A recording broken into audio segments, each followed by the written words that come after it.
Als kleines Dankeschön für über 5000 Modellbahnbegeisterte, die mittlerweile meinen Kanal abonniert haben, möchte ich heute einen Zuschauerwunsch aufgreifen und zeigen, wie der vollautomatische Betrieb auf meiner Modellbahn funktioniert. Für alle, die jetzt sagen, immer nur den Computer spielen lassen, das ist doch langweilig, ich will selber meine Züge steuern. Stimmt, 100%. Ich liebe es ebenfalls, meine Züge genüsslich von Hand über die Anlage zu steuern und gefühlvoll zu rangieren. Aber die Möglichkeit zu haben, zusätzlich mit wenigen Tastendrücken einen vielseitigen Zugbetrieb zu starten, der ganz von allein abläuft, finde ich eine tolle Ergänzung dazu. Denn manchmal möchte ich mich einfach nur in Ruhe vor meine Modellbahn setzen und den vorbeifahrenden Zügen zusehen. Oder auch mit Besuchern über die Höhen und Tiefen des Modellbahnhoffes sinnieren, während ein vielseitiger Fahrbetrieb unterhält, aber nicht ablenkt, weil ständig eingegriffen werden müsste.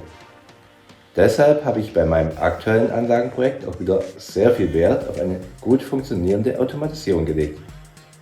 Um Züge auf einer Modellbahn von selbst fahren zu können, müssen 3 Bereiche bedacht werden: Melden, Schalten und Fahren. Diese möchte ich einzeln betrachten, auch wenn ich lediglich einen zentralen Dirigenten habe, der alles lenkt, und eine zentrale Instanz, die die Befehle managt. Der Orchesterleiter ist in diesem Bild mein PC, auf dem die Modellbahnsteuerungssoftware WinDigipad läuft.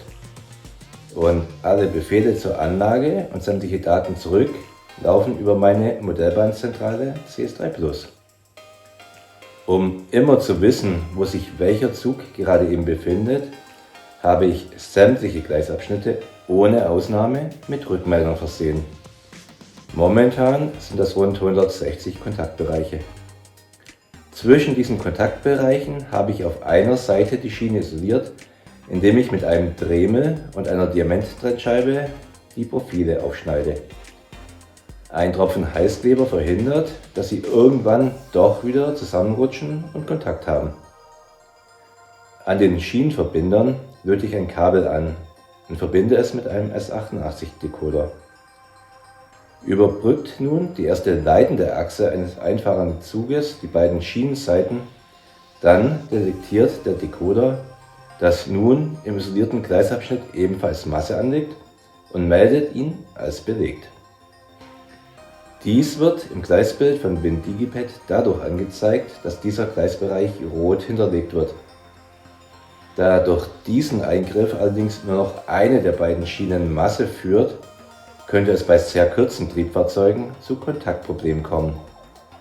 Diese KÖF 2 mit nur 2 Achsen wäre, obwohl sie keine Haftreifen hat, solo ohne Waggons unterwegs, so ein kritischer Kandidat. Aus diesem Grund habe ich für jeden Kontaktbereich einen Masseanschluss über eine Diode, die zumindest eine Halbwelle des Bahnstroms einspeist. Diesen Kunstgriff findet man im Internet unter dem Begriff Diodentrick. Damit funktioniert die Rückmeldung weiterhin und die Triebfahrzeuge haben nach wie vor ausreichend Leistung für ihren Antrieb, Sound und Beleuchtung. Was allerdings nicht mehr funktioniert, wenn das Triebfahrzeug keinen Kontakt mehr zur masseführenden Schiene hat, ist eine sichere Befehlsübertragung. Das Wissen darüber, wo sich zu welcher Zeit welches Triebfahrzeug genau befindet, ist der erste Schritt zu einer betriebssicheren Automatisierung. Wenn WinDigipad nun einen Zug von A nach B fahren möchte, welche Auslöser es für Zugfahrten geben kann und wie es den Weg von A nach B findet, kommt gleich noch, überprüft das Programm zunächst, ob alle auf dem Weg liegenden Gleisabschnitte und Weichen weder belegt noch reserviert sind. Ist dies der Fall, reserviert es diese für die geplante Zugfahrt. Dann schaltet es die Weichen entsprechend des Fahrwegs. Damit die Weichen in jedem Fall zuverlässig schalten, habe ich die Marking-K-Gleisweichen auf Servoantrieb umgebaut. Dies verhindert absolut zuverlässig eventuelle Fehlstellungen von Weichen, was ansonsten ja fast schon unweigerlich zu einem Crash führen würde. Schließlich fährt WinDigipad den Zug von A nach B.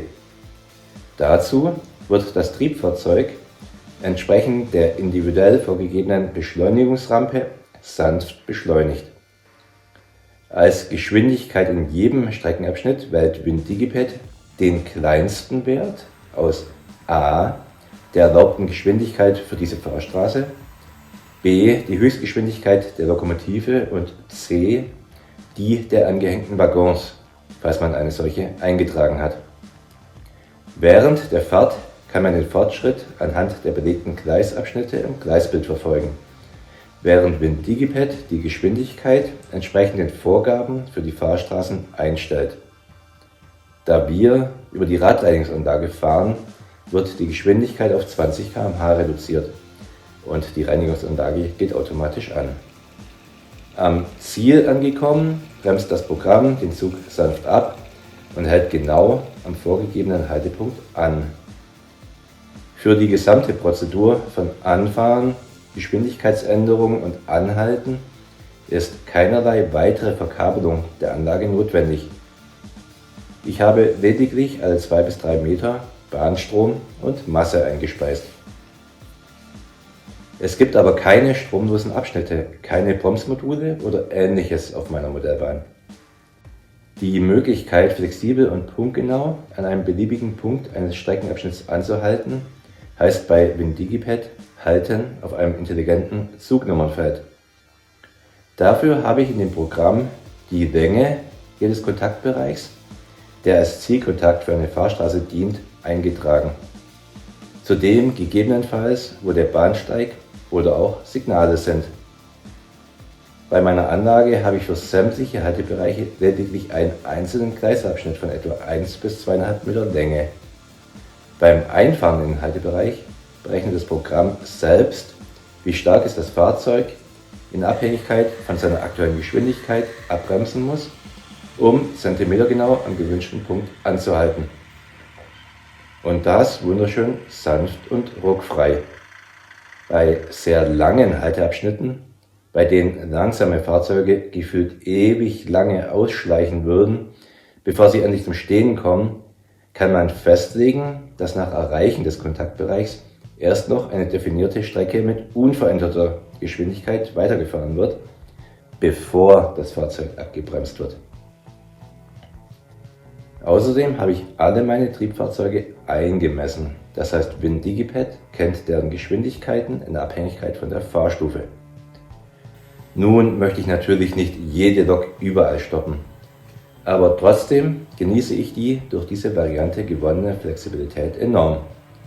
Kürze Triebfahrzeuge kann ich ganz einfach in der Mitte eines Schattenbahnhofsgleises anhalten und habe vorne und hinten den maximalen Sicherheitsabstand. Ups, der ET91 ist hier etwas zu schnell unterwegs und der Bremsweg reicht nicht, um mittig anzuhalten. Aber dafür haben wir den Puffer und ich spare es mir in dem Fall bereits vorher in der Fahrstraße abzubremsen. Im Bahnhof möchte ich, dass diese in der Mitte des Bahnsteigs anhalten, damit meine Breißerlein nicht so weit laufen müssen. Das tun die Züge dann auch, schön geschmeidig und mit linearer Bremsrampe, ohne irgendwelche Geschwindigkeitssprünge.